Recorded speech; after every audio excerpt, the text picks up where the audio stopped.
مزید Islamic videos کے لیے ہمارے چینل حقیقت اسلام کو سبسکرائب کریں۔ میرے پیغمبر اکرم صلی اللہ علیہ وآلہ وسلم نے جب مکے کے اندر اپنی نبوت اور رسالت کا اعلان فرمایا، ساتھ ہی جناب امتحان شروع ہو گیا۔ جو ماننے والے تھے طرح طرح کے ان پر ظلم و ستم ڈھائے گئے، تختہ مشق بنائے گئے، حضرت بلال کو لٹایا گیا، آگ کے انگاروں پر لٹایا گیا، گرم ریت پر لٹایا گیا، امیہ کوڑے مارتا ہے اور بلال کے جسم کی چربی گھل گھل کر امیہ کے جلائی ہوئی آگ کو بجھا رہی ہے۔ وہ کہتا ہے کہ اب نام لو اونچا، بلال اتنی اونچا نام لیتا ہے۔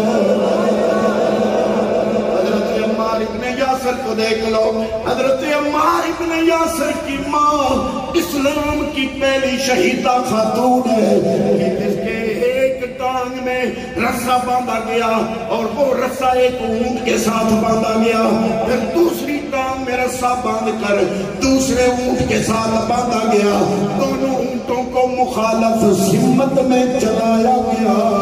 حضرت بی بی زنیرہ کے جسم کے 2 ٹکڑے ہو گئے، ایسے وہ شہید ہوئی۔ حضرت محترم حضرت بی بی زنیرہ، آپ جن کی نوکرانی بوڑھی عورت اور کنیز ہے، مالک پکڑ لیتا ہے، کوڑے مارتا ہے، طرح طرح کی اذیت دیتا ہے، جب کوڑا لگتا ہے تو بی بی زنیرہ نیچے گر پڑتی ہے، پھر اٹھتی ہے۔ مالک سمجھتا ہے کہ اب اتنی مار کھا کے دین محمد چھوڑنے کا اعلان کرے گی، آپ اٹھتی ہیں، پھر کلمہ پڑھتی ہے۔ آج ہم بھی مسلمان ہیں، تھوڑے سے لالچ کے لیے دین چھوڑ دیتے ہیں۔ اگر ایک چیز میں ملاوٹ کرنی ہے، 1000 روپیہ چلو منافع مل جائے گا، میرے پیغمبر نے فرمایا من غش فلیس منا، وہاں ہمیں نبی سے محبت یاد نہیں آتی، ملاوٹ کرتے ہیں، تھوڑ 1000 روپیہ ایمان سے قیمتی سمجھتے ہیں، 1000 تو بڑی بات ہے، 100 روپے کے پیچھے آج کا مسلمان ایمان بیچ دیتا ہے۔ بی بی زنیرہ کا مالک کتنے زور سے کوڑا مارتا ہے اور سوچتا ہے کہ اب یہ کلمہ چھوڑنے کا اعلان کرے گی، بی بی کوڑا کھا کے گرتی ہے، بی بی جب اٹھتی ہے تو پھر محمد محمد کرتی ہے۔ نعرہ تکبیر، عظمت و شان مصطفیٰ، عظمت و شان مصطفیٰ۔ بی بی زنیرہ کے گلے میں مالک نے ایسے کوڑا ڈالا، اس کو پل دینے شروع کیے، پل دیتا رہا، کوڑا مروڑتا رہا، مروڑتا رہا، گردن دبتی رہی، پھر وہ وقت بھی آیا، آنکھیں باہر کو نکلنے لگی، حتیٰ کہ آپ کی بینائی چلی گئی۔ جب آپ نے کہا کہ اب تو مجھے نظر ہی نہیں آتا، مالک کیا کہتا ہے کہ 313 360 خدا، ان کا مقابلہ بلا تیرا ایک خدا کیسے کر سکتا ہے؟ یہ تیری آنکھوں کا نور لات لے گیا، حبل لے گیا، منات لے گیا، عزا لے گیا، جو ہمارے خداؤں کے نام ہیں۔ اگر تیرا دین سچا ہے تو بلا اپنے رب کو، تیری آنکھوں کا نور واپس کرے۔ عشق مصطفیٰ دل میں رکھنے والی زنیرہ، آپ بیٹھے، ہاتھ اٹھا لیے، مالک کی خدمت میں عرض کی ہے رب العالمین، اگر بات میری آنکھوں کی ہوتی تو میری ہر شے تیری ذات پہ قربان، میں تجھ سے کچھ نہ مانگتی، پر میرے رب تیرے محمد کی عزت کا سوال ہے۔ اللہ ماشاءاللہ، اے رب العزت، تیرے محبوب کی عزت کا سوال ہے۔ میری بات ہوتی تو میں کچھ نہ مانگتی، اپنے نبی کی عزت رکھ لے، مجھے نور عطا کر دے۔ ابھی بی بی کے ہاتھ نیچے نہیں آئے تھے، بی بی پکار اٹھی، او میرا امتحان لے لو، میرے رب نے مجھے نور عطا واپس کر دیا۔ جب حضرت عمر فاروق کلمہ پڑھ لیا نا، عمر فاروق بھی کوڑے مارنے والوں میں تھے پہلے، تو قدرتی مکے کی گلی سے یہ بی بی زنیرہ جا رہی ہے، سامنے سے عمر آ رہے ہیں، نظر پڑی بی بی زنیرہ کی عمر فاروق پر، عمر فاروق نعرے لگا رہے ہیں، یا محمد یا محمد۔ زنیرہ روک گئی، کہا عمر ٹھہرو، میں نے تیرے ہاتھوں سے کوڑے کھائے جسم پہ، وہ وقت یاد ہے۔ عمر کہتا ہے اس وقت محمد کو دیکھا نہیں تھا، اب دیکھ لیا۔ وہ 13 سال جنہوں نے مان لیا انہوں نے کیسے گزارے؟ پوچھو ان لوگوں سے، عبداللہ بن زبیر سے پوچھو، حضرت زبیر سے پوچھو، ان کے باپ سے پوچھو، جو تھوڑی عمر کے تھے تو بار آواز سنی، یہ آواز سنی کسی نے محمد کو قتل کر دیا، ابھی 8 سال عمر ہے، تلوار لے کے باہر نکلے، آگے سے حضور آ رہے ہیں، اور میرے پھوپھی کے بیٹے، حضور کی پھوپھی کے بیٹے تھے، تم اتنی چھوٹی عمر میں تلوار لے کے نکلے ہو؟ کہ میں نے شور سنا ہے کہ حضور کو قتل کر دیا گیا، میں تلوار لے کے نکلا ہوں۔ فرمایا اگر مجھے قتل کر دیا گیا ہوتا تو کیا کرتے؟ تو عرض کیا حضور اور تو کچھ ہوتا یا نہ ہوتا، اپنی جان قربان کر دیتا۔ ان سے پوچھو دین کی قیمت، آپ کو تو مفت میں ملا ہے، یہ کلمے کی قیمت کیا ہے؟ پوچھو بلال کی کھلتی ہوئی چربی سے، پوچھو بی بی سمیہ کی شہادت سے جو عمار ابن یاسر کی ماں تھی، پوچھو حضرت زنیرہ سے، اور پوچھو اس عمیر سے جب انہوں نے دیکھا نا کہ محمد عربی 13 سال اپنے یاروں کو مارے کھلا کھلا کے، جب دیکھا کہ ان کی زندگی مشکل ہے، اعلان ہوا جاؤ ان کو مدینے لے جاؤ۔ وہ لوگ ہم دین کی خاطر دنیا کی کوئی چیز چھوڑنے کے قابل نہیں، نہ اس لائق ہے۔ شکر کرو ہمارا امتحان نہیں ہوتا، وگرنہ کربلا اگر ہم پہ آتی ہم سارے یزید کا ساتھ دیتے۔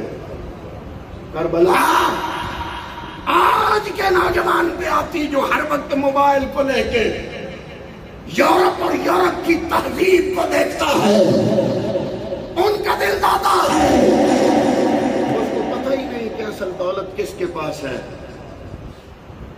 آج سے کچھ عرصہ پہلے یورپ تاریکیوں میں تھا، آج سے 50-70 سال پیچھے چلے جاؤ، 100 سال پیچھے چلے جاؤ، پیرس کی گلیوں میں اندھیرا اور کیچڑ نظر آتا ہے، اور اسلام کی طرف چلے جاؤ وہ آپ کو بغداد عروس البلاد نظر آتا ہے،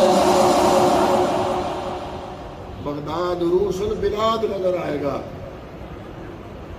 ان کا آگے جانا ٹھیک ہے،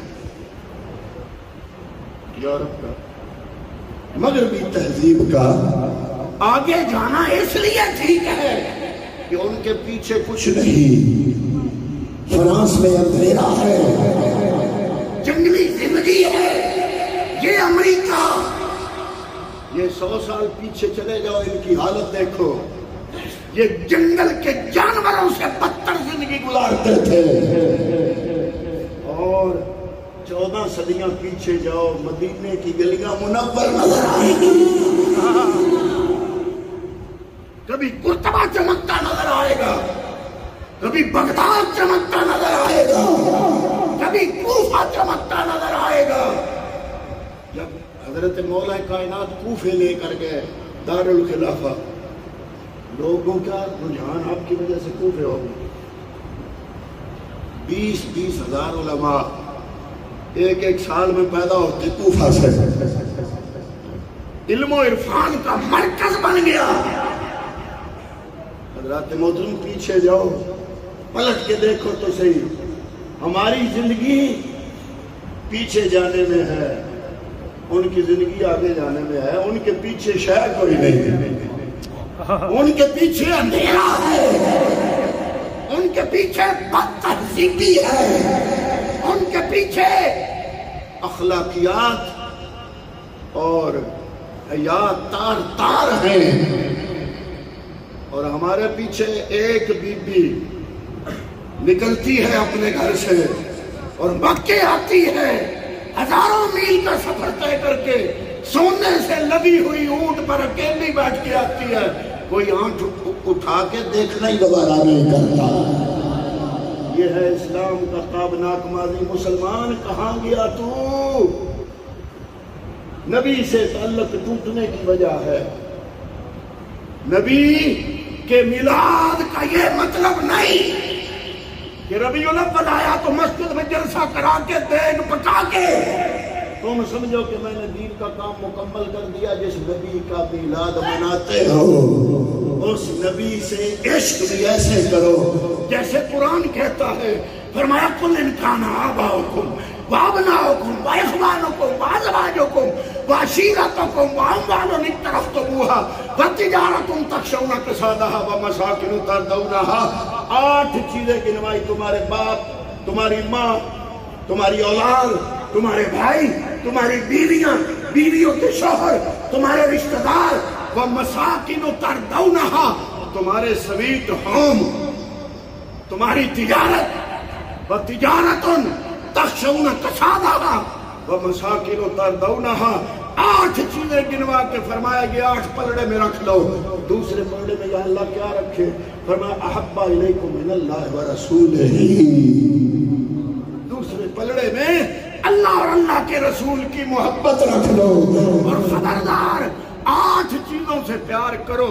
یہ نہیں کہتا نہ کرو، فطرت تمہاری میں خالق کائنات نے بنائی ہے، تمہارے دلوں میں محبت کا مادہ میں نے پیدا کیا ہے، اولاد کے لیے شفقت میں نے رکھی ہے، والدین کے لیے احترام میں نے رکھا ہے، بہن اور بھائیوں کے لیے عزت میں نے رکھی ہے، کرو۔ لیکن خبردار پیغمبر کی محبت سے دنیا کی کوئی محبت بڑھ نہ پائے، ہر محبت سے بڑھ کے مصطفیٰ سے پیار کرو۔ یا اللہ کوئی عملی مثال؟ فرمایا دیکھو مدینے کی دھرتی، جب ابو جہل نکلا وہاں سے 1000 کا لشکر لے کر، اور مسلمانوں کو پتہ لگا کہ وہ آ رہا ہے جو وہاں ستایا کرتا تھا، اب مدینے سکھا 2 سال گزرے، ابھی 2 بھی نہیں گزرے، تو اب یہاں جنگ لڑنے آ رہا ہے۔ حضور نے فرمایا لڑو گے؟ ہائے ہائے، اب کئی کہتے ہیں کاش ہم حضور کے دور میں ہوتے، میں کہا نہیں، جو جی ساڈی سوچ ہے شکر کرنی سے، اگر وہاں ہوتے تو وہاں پھر یا تو صدیق بن کے رہتے نا، یا تو پھر عمر کا کردار ادا کرتے نا۔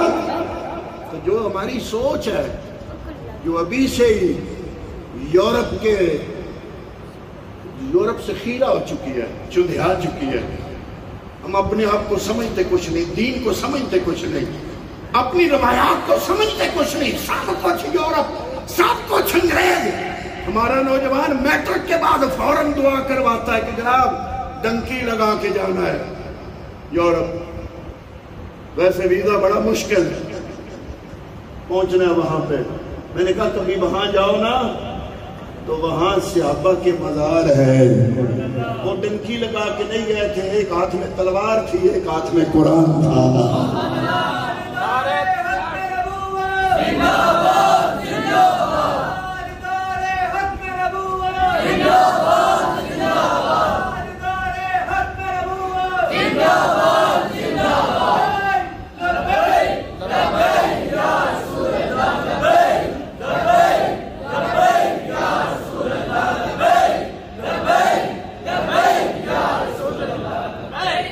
حضور نے پوچھا لڑو گے؟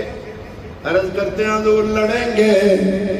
فرمایا سوچ لو، جان بڑی پیاری ہوتی، عرض کیا یا رسول اللہ نہ ہم موسیٰ کی حواری ہیں نہ آپ موسیٰ ہیں جنہوں نے کہا تھا اپنے نبی کو فَاذْهَبْ أَنْتَ وَرَبُّكَ فَقَاتِلَا إِنَّ هَٰؤُلَاءِ لَقَاعِدُونَ، کلیم تم جاؤ اپنے رب کو لے جاؤ، ہم نہیں جائیں گے یا رسول اللہ، ہم وہ نہیں، نہ آپ موسیٰ ہو، آپ رب کے محبوب ہو، آپ ابرو کا اشارہ کرو گے جانے قربان کر لیں گے۔ گھر بیٹھے معجزے کا، آج جمعے پہ ہمارا دل ہوتا ہے جناب دعا کرو یا اللہ فلسطین کو آزاد کرو اور دشمنوں کو برباد کر دو، مگر تیریاں دعاواں نہ بڑا ہونا ہے۔ ہماری دعائیں اس قابل ہیں؟ یا تو جذبہ صحابہ کا ہو نا، جب مصطفیٰ نے پوچھا تیار ہو، انہوں نے کہا تیار ہیں۔ جب لشکر نکلا مسجد نبوی سے، پتہ ہے حالت کیا تھی؟ بتاؤں، 6 زندہ، 2 گھوڑے، کتنے؟ بولو، وہ آپ کے نبی کی بات کر رہا ہوں، کیسے دین آیا اب تک؟ یہ باتیں بھی سنو، صرف سور اور شعر اور قوالیاں سن کے وقت نہ برباد کرو، اپنا دین بھی سمجھو۔ جب حضور کے حکم سے وہ نکلے، حالت کیا تھی مدینے کی؟ 2 گھوڑے، 6 زندے، تلواریں پتہ کتنی؟ 8۔ وہ بھی کسی کا دستہ نہیں تو کسی کی نوک نہیں، کسی کو دندانے پڑے ہوئے، اور دوسرے صحابہ انہوں نے کھجور کی شاخیں توڑ لی تھی، وہ توڑ کے ساتھ ہونا۔ وہ جو یہودی دکاندار تھے انہوں نے حیران ہو کے پوچھا، وہ یہ کدھر جا رہے ہو محمد کے ساتھی ہو؟ انہوں نے کہا کہ نہ خنجر پر نہ تیر پر تکیا، نہ خنجر پر نہ بھالے پر، بھروسہ ہے تو ایک سادہ سی کالی کملی والے پر۔ انہوں نے کہا نہ تیروں پر بھروسہ، بھروسہ مصطفیٰ پہ ہے۔ انہوں نے کہا وہ 1000 کا لشکر، 1000 تلواریں اور 7 ساز و سامان، بہت زیادہ کھانے پینے والا، ناچ گانے والی عورتیں، شراب کباب، سب کچھ لے کے آئے، اور تم 2 دنوں کے بھوکے اور پیاسے، ہاتھوں میں اسلحہ نہیں ہے، اور تعداد کتنی؟ 300۔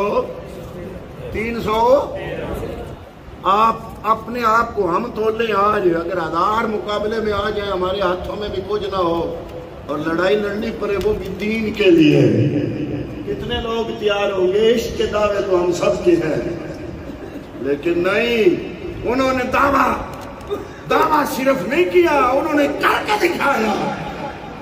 313 اللہ کی مدد آتی ہے، پر اس کے لیے پہلے امتحان ہوتا ہے، پہلے جناب اللہ کے نبی کے نام پہ اکٹھا ہونا پڑتا ہے، دل میں محبت پیدا کرنی پڑتی ہے، اپنے نبی کے کہنے پہ آنا پڑتا ہے، بچوں کو چھوڑنا پڑتا ہے، چھوڑنا پڑتا ہے، بیویوں کو چھوڑنا پڑتا ہے، گھروں کو چھوڑنا پڑتا ہے، سب کو چھوڑ کے دین کے لیے نکل کے اپنی ہتھیلی پہ جان رکھ کے جب باہر نکلا جاتا ہے، 313 کے مقابلے میں 1000 آتے ہیں، پہلے رب فرماتا ہے محبوب اپنے سنیوں سے فرما دو فکر نہ کرو، رب مدد کرے گا۔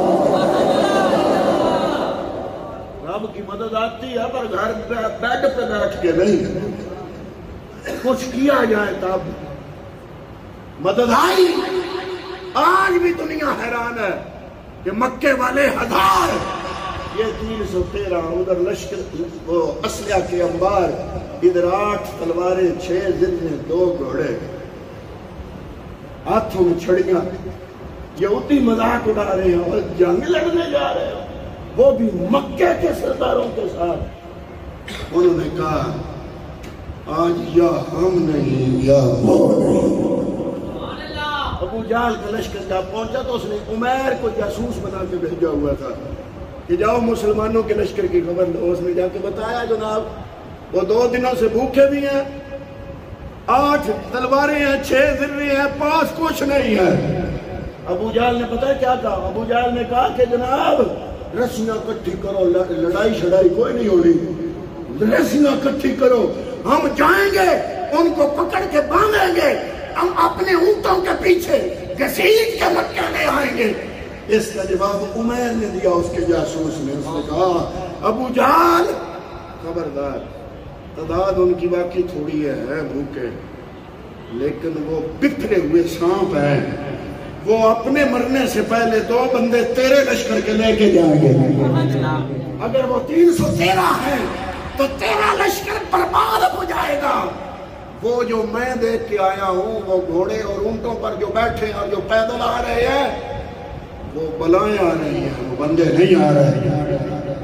جب حضور بدر کے میدان میں پہنچے تو حضور ایسے رب کی بارگاہ میں پھر ناز، میرے کملی والے نے ناز دکھایا رب کو۔ ابو بکر صدیق کی روایت ہے، آپ فرماتے ہیں میں پیغمبر کے پیچھے بیٹھا ہوا تھا، یہ عشق مصطفیٰ کی بات کر رہا ہوں۔ ابو بکر صدیق فرماتے ہیں میں پیچھے بیٹھا ہوا تھا، حضور اللہم ان طولک هذه الأصابع لا تعبد في الأرض إلى يوم القيامة۔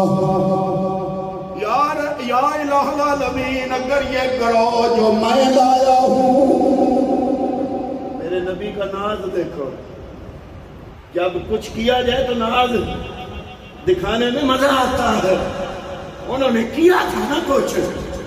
یا اللہ یہ جو گروہ میں لایا ہوں، ان تو نے کہا وہلا صحابہ، اگر یہ گروہ ہلاک ہو گیا تو پھر تو بھی سن لے، اگر یہ گروہ ہلاک ہو گیا تو یا اللہ پھر ناز دیکھو، یا اللہ پھر تو بھی سن لے، لا تعبد فی الارض الی یوم القیامہ، تیری عبادت بھی قیامت تک زمین پر نہیں ہوگی۔ ابو بکر صدیق فرماتے ہیں بار بار مصطفیٰ کے کندھے پہ چادر تھی، حضور ایسے اللہ کی بارگاہ میں اللہ کے حضور عزت و نیاز اور ناز دکھاتے ہوئے اور نیاز دکھاتے ہوئے، ناز اور نیاز کا عجیب سنگم اکٹھا کر کے مصطفیٰ کے مزاج میں حضور اللہ کی بارگاہ میں دعا کر رہے ہیں۔ بار بار چادر سرک جاتی ہے، بار بار کندھے سے چادر دعا مانگتے ہوئے سرک جاتی ہے، میں چادر اٹھا کے اوپر رکھتا ہوں۔ اچانک کملی والے نے موڑ کے دیکھا، میں اس وقت دیکھ رہا تھا، میں عرض کر رہا تھا یا رسول اللہ حسبک اللہ حسبک اللہ، یا رسول اللہ حوصلہ فرمائیے، اللہ آپ کی مدد کرے گا، اللہ آپ کے لیے کافی ہے۔ اتنے میں نے چادر اوپر رکھی، حضور نبی کریم نے پیچھے دیکھا، میری طرف دیکھ کے مسکرایا، مسکرا کے حضور نے فرمایا اے ابو بکر تمہیں مبارک ہو، وہ جبریل آ رہا ہے۔ نعرہ تکبیر، شان رسالت، شان صحابہ، عظمت صحابہ، عظمت صحابہ۔ اس نے کہا کہ یثرب کی اونٹنیاں اپنے اوپر بندے نہیں لا رہی، موتیں لا رہی ہیں، اتنا خوش نہ ہو جا ابو جہل۔ حضور نبی کریم اتنے میں دعا فرما رہے ہیں، ابو بکر صدیق عرض کرے حسبک اللہ حسبک اللہ، حضور مسکرا کے پیچھے دیکھ کے اے ابو بکر تمہیں مبارک ہو، میرے رب نے میری بات سن لی، وہ دیکھو مجھے جبریل نظر آ رہا ہے۔ پتہ چلا جو چیز نبی کی آنکھ دیکھ سکتی ہے وہ اور امتی تو امتی رہا، صحابی کی آنکھ بھی نہیں دیکھ سکتی۔ پتہ چلا کہ امتی کا دیکھنا اور نبی کا دیکھنا ایک نہیں ہے، امتی کا دیکھنا اور ہے، نبی کا دیکھنا اور ہے۔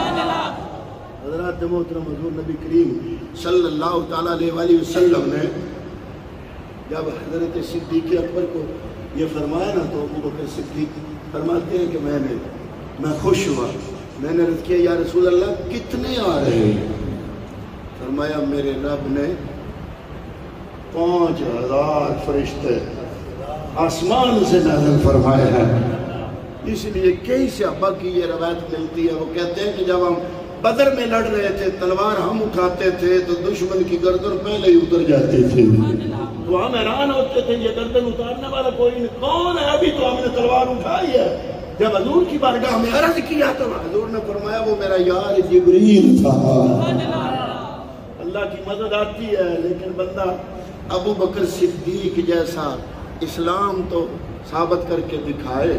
پھر جناب غزوہ بدر بھی ہوئی، غزوہ بدر میں عشق مصطفیٰ کے عجیب عجیب منظر، میں اگر سارا بدر بیان کروں تو بدر سارے کا سارا عشق مصطفیٰ ہے، جو معوذ اور معاذ کا واقعہ سارا، اور ہر صحابی عشق مصطفیٰ کا پیکر بن کے لڑا۔ تو عجیب اللہ نے رنگ دکھایا، وہ جو 1000 لشکر لے کے آئے تھے ان کو بھاگنا پڑا، 313 کو رب نے فتح عطا فرمائی۔ اس وقت 313 تھے، دشمن پر بھاری تھے، آج کتنے ہو گا؟ کتنے ہو پتہ ہے؟ 2 ارب۔ کتنے مسلمان ہیں دنیا میں؟ 2 ارب۔ بولیے ذلیل کون ہو رہا ہے؟ فلسطین میں ہم مارے جا رہے ہیں، کشمیر میں ہم مارے جا رہے ہیں، بوسنیا میں ہم مارے جا رہے ہیں، چیچنیا میں ہم مارے جا رہے ہیں۔ یہاں پاکستان کے عوام چلو مارتے نہیں ہمیں دوسرے طرح سے مار رہے ہیں۔ کبھی مہنگائی کروا دی کہ IMF نے کہا ہے جی بل زیادہ کر دو، کبھی کچھ کر دیا، کبھی کچھ کر دیا۔ ارے مسلمانوں تمہیں کب خبر ہوگی یہ سارا کفر تمہارے خلاف اکٹھا ہے اور تم نے تلوار کی جنگ لڑنے کا وقت گزر گیا۔ اگر جنگ لڑنی ہے تو محمد کے ساتھ عشق لڑا کے لڑو، مصطفیٰ سے محبت کر کے دکھاؤ۔ کیسے؟ جیسے عہد والوں نے کی، جیسے خندق والوں نے کی، جیسے خیبر والوں نے کی، جیسے تبوک والوں نے کی۔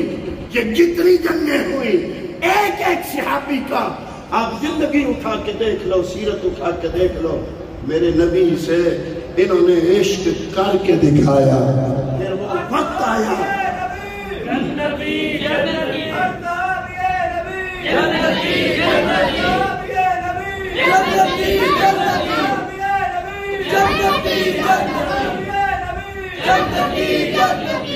وہ مسلمان جو مکے میں مارے کھاتا تھا، پھر ابو عبیدہ بن جراح نے خط لکھا۔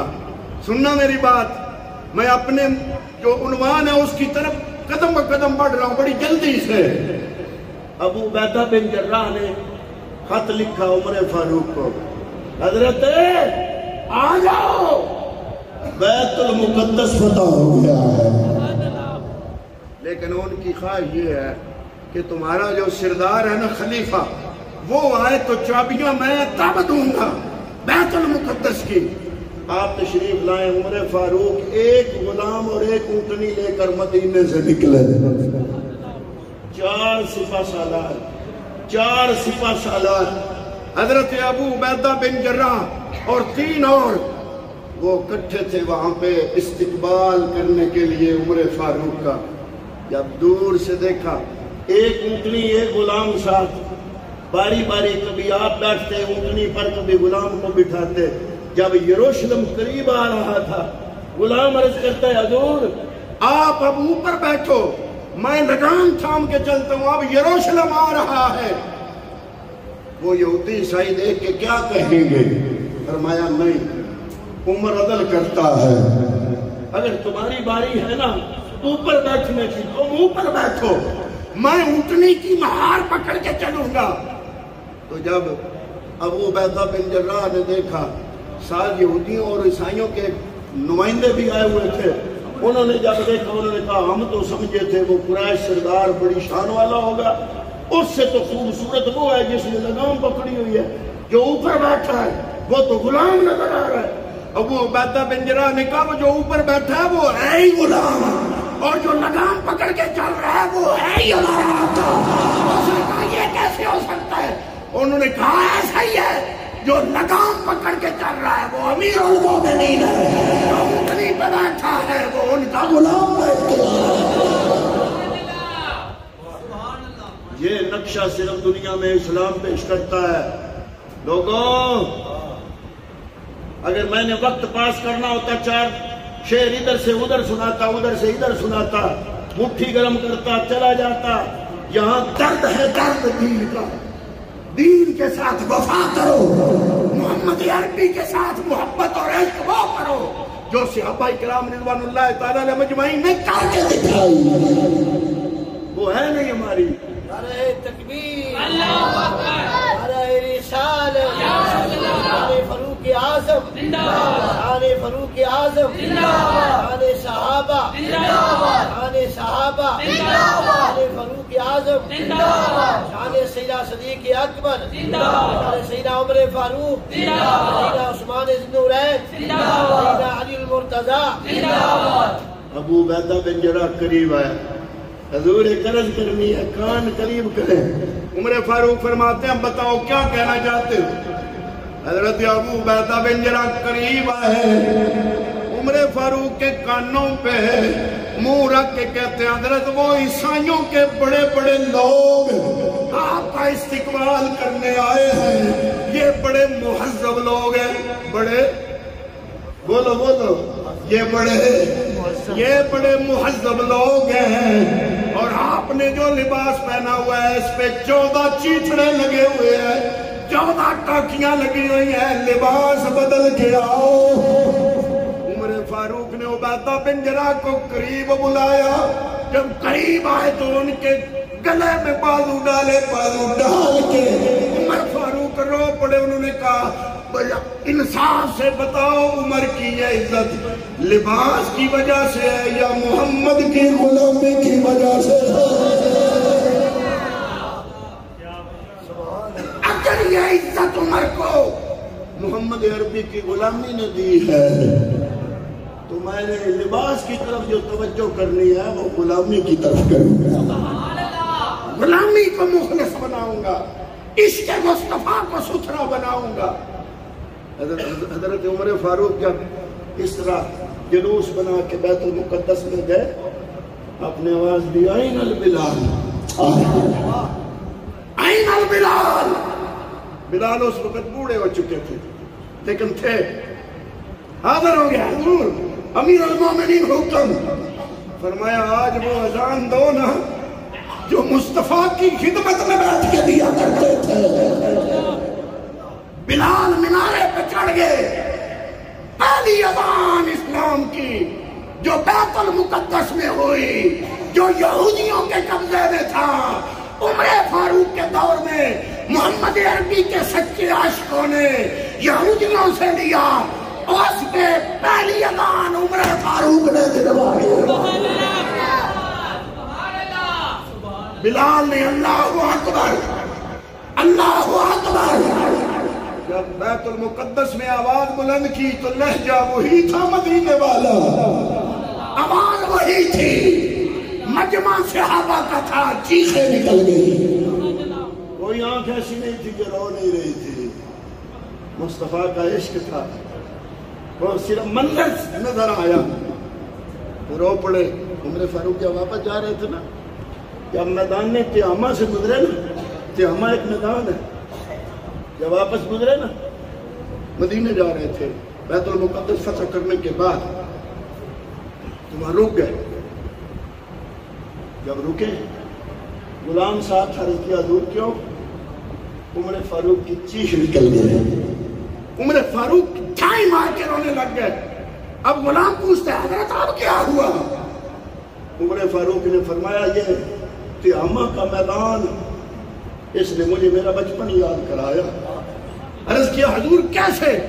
فرمایا میرا باپ خطاب مجھے 5 اونٹ دیتا تھا کہ جاؤ چراؤ جا کے، جب میں چراتا تو باپ کہتا ہے ان کو سیدھا کھڑا کرو، میں عرب بچہ تھا، عرب سردار تھا، اونٹ چلانے والوں میں سے تھا، باپ کہتا اونٹ سیدھا کھڑا کرو، میں جب اونٹوں کی قطار 5 اونٹ تھے، جب سیدھا کھڑا کرتا، پچھلا سیدھا کرتا تو اگلا ٹیڑھا ہو جاتا، اگلا سیدھا کرتا تو پچھلا ٹیڑھا ہو جاتا۔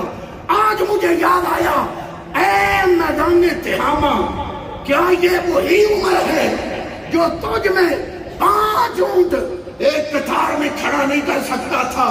آج 25 لاکھ مربع میل پر ایسے حکمرانی کر رہا ہے کہ سب کو سیدھا کر دیا ہے۔ یہ صدقہ ہے محمد کی غلامی کا۔ یہ کس کا صدقہ ہے؟ ہائے ہائے، مدینے کا منظر، ایک بچہ چھوٹا سا اپنے چاچے کے ساتھ انگلی پکڑ کے مصطفیٰ کی بارگاہ میں آتا ہے، انگلی پکڑ کے روز، نام ہے جلاس بن سویب چاچے کا، اس کی انگلی پکڑتا ہے اور روز سرکار کی بارگاہ میں حاضری دیتا ہے۔ ایک دن وہ جلاس بن سویب بیمار ہو گیا، بچہ چھوٹا ہے، اب وہ سوچنے لگا کہ روز چاچے کی انگلی پکڑ کے جاتا ہوں، آج اکیلا ہی چلا جاتا ہوں. اکیلا مصطفیٰ کی بارگاہ میں گیا، تھوڑی دیر بیٹھا رہا، واپس آیا، واپس آ کے اپنے چچا کو کہتا یا اماں، اے میرے چچا جان، سمیت رسول اللہ یخبرنا عن الساعۃ حتی کانی رأی العین، حتی کانی رأی العین. اپنے چاچے جو کہتا ہے کہ آج آپ تو بیمار تھے، میں پیغمبر کی بارگاہ میں گیا، انہوں نے قیامت کے احوال ایسے الفاظ میں بیان کیا، مجھے یوں محسوس ہوا جیسے میں نے قیامت کو اپنی آنکھوں سے دیکھ لیا. اب وہ چاچا کیا کہتا ہے؟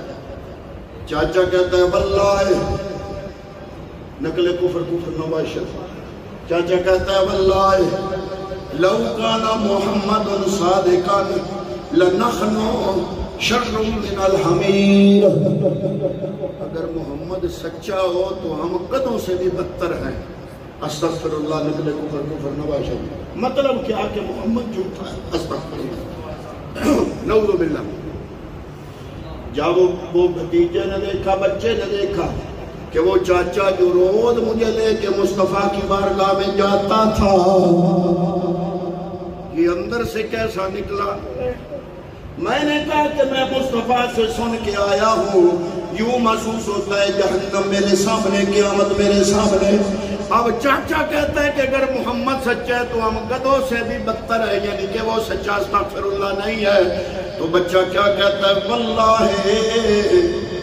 اے میرے چچا، یا ام واللہ انکا کنت من احب الناس الی قلبی، آج سے پہلے تو تمام لوگوں میں سے تم مجھے سب سے زیادہ پیارے تھے، پر واللہ لقد اصبحت الان ابغضهم الی قلبی جميعا، آج کے بعد مجھے تمام لوگوں میں سے جس سے سب سے زیادہ بغض ہے وہ تیری ذات ہے. کیا بتایا؟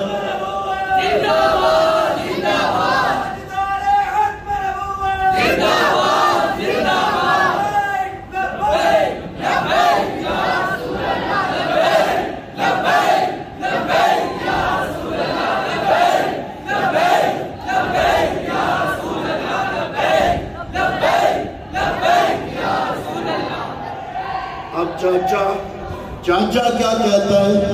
چاچا کہتا ہے کہ اے بچے، تم ابھی بچے ہو، تمہیں حقیقت کا پتہ نہیں، لیکن بچہ کہتا ہے چاچا میں تو تمہیں سچا مومن سمجھتا تھا، چاچا ہونے کی وجہ سے تیری عزت نہیں کرتا تھا، بلکہ محمد کا غلام ہونے کی وجہ سے تیری عزت کرتا تھا. اب وہ کہتا ہے کہ اے میرے چچا، یا ام آنا بین الاسنین، آخری بات کر رہا ہوں، یا ام آنا بین الاسنین، میں تو اے میرے چاچا درائے پر کھڑا ہوں، ایک طرف میرا رشتہ ہے، اگر میں اس رشتے والی بات محمد عربی کی بارگاہ میں کر دوں یہ رشتہ چلا جاتا ہے، اور اگر رشتے کی بات نہ کرو میرا ایمان چلا جاتا ہے. لیکن اے چچا، رشتہ جاتا رہے، جو رشتہ محمد کے ساتھ ہے وہ کبھی ضائع نہیں کروں گا. میں جا کے ابھی مصطفیٰ کو بتاتا ہوں کہ اے نبی کریم، میرا چاچا آپ کا دشمن ہے، منافق ہے، اوپر سے کلمہ پڑھتا ہے، اندر سے دشمن ہے. تو یا رسول اللہ، یہ میرے چاچا منافق ہے. تو وہ کیا کہتا ہے؟ وہ کہتا ہے قال جلاس بن سوید انت طفل غر، تو بڑا چھوٹا ہے، لا یصدقک الناس، لوگ تمہاری تصدیق نہیں کریں گے.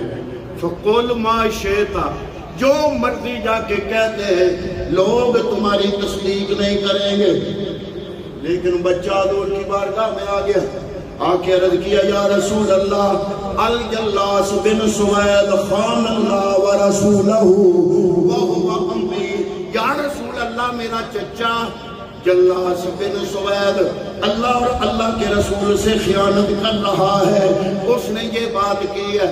حضور نبی کریم نے صحابہ سے پوچھا، صحابہ نے عرض کی یا رسول اللہ وہ تو روز آتا ہے محفل میں، ہم نے تو اس سے ایسی کوئی بات نہیں کی، یہ پھر بھی بچہ ہے، بچے سے غلطی ہو سکتی ہے، لیکن اس کو کچھ نہیں کہنا چاہیے۔ حضور نبی کریم صلی اللہ علیہ وسلم نے بچے کو ایسے سمجھایا، بیٹا تمہیں کوئی غلط فہمی ہوئی ہے، تیرا جو چاچا ہے وہ میرا غلام ہے، بڑا سچا ہے، وہ میرا غلام ہے، لوگ کہتے ہیں کہ ایسی کوئی بات اس میں نہیں ہے، تمہیں کوئی غلط فہمی ہوئی ہے۔ بچے نے جب یہ سنا، عمیر نام ہے بچے کا، اللہ کی بارگاہ میں عرض کیا اللہم، آخری جملے اللہ یہی بات مکمل کر لیا، اللہم ان کنت صادقا مصدقنی، یا اللہ اگر میں سچا ہوں تو مجھے سچا بنا دے۔ اللہم یا الہ العالمین ان کنت صادقا، اگر میں سچا ہوں فصدقنی، میری تصدیق فرما دے، وَإِن كُنتُ كَاذِبًا فَكَذِّبْنِی، اگر میں جھوٹا ہوں تو مجھے جھٹلا دے۔ اب بچہ جب رب کی بارگاہ میں دعا کر رہا تھا، حضرات محترم صحابہ بھی حیران ہوئے۔ سورہ توبہ کی آیت نمبر 70 رب نے آسمان سے نازل فرما دی۔ اللہ نے فرمایا یخلفون باللہ ما قالوا وَلَقَدْ قَالُوا کلمۃ الکفر وَکَفَرُوا بَعْدَ اسلامہم، اللہ نے فرمایا کہ یہ بندہ جس کی یہ بچہ بات کر رہا ہے اسلام لانے کے بعد پھر کافر ہو گیا ہے۔ حضور نے بچے کو بلایا، بلا کے کانوں سے پکڑا، فرمایا اے بچے تمہارے کان سچ بتا رہے ہیں، اللہ نے تمہاری تصدیق کر دی ہے، تم سچے ہو۔ یہ ہے حضرت، یہ بچہ بعد میں بڑا ہو کے بنا، اس کا نام تھا عمیر بن سعد انصاری، اور ان کو عمر فاروق نے حمص کا گورنر بنایا۔ جب ان کا انتقال ہو گیا تو عمر فاروق رو پڑے، اللہ کی بارگاہ میں عرض کیا یا اللہ آج عمیر بن سعد انصاری جیسا بندہ اس دنیا سے چلا گیا، مالکہ میرے پاس تو اس کا کوئی متبادل نہیں ہے، میں اس کی جگہ کس کو اس حمص کا گورنر بناؤں۔ اتنا بہت بڑا مقام حاصل کیا، کس کے صدقے؟ بچپن میں چچے کا رشتہ مصطفیٰ کے عشق پہ قربان کر کے رب کی بارگاہ سے اس بچے کے لیے سورۃ توبہ کی آیت نمبر 70 تصدیق بن کے آ گئی۔ پتہ چلا جو مصطفیٰ سے سچا عشق کرتا ہے رب کی گواہی دیتا ہے۔ یہ عنوان جتنا بیان کرو کم ہے، ہو گئی زندگیاں ختم اور قلم ٹوٹ گئے، تیرے اوصاف کا ایک باب بھی پورا نہ ہوا، یہ باب مکمل ہونے والا نہیں۔ ہم دعا کرتے ہیں کہ اللہ تعالیٰ حضرت علامہ مولانا محمد اکرم چشتی صاحب اور ان کے سارے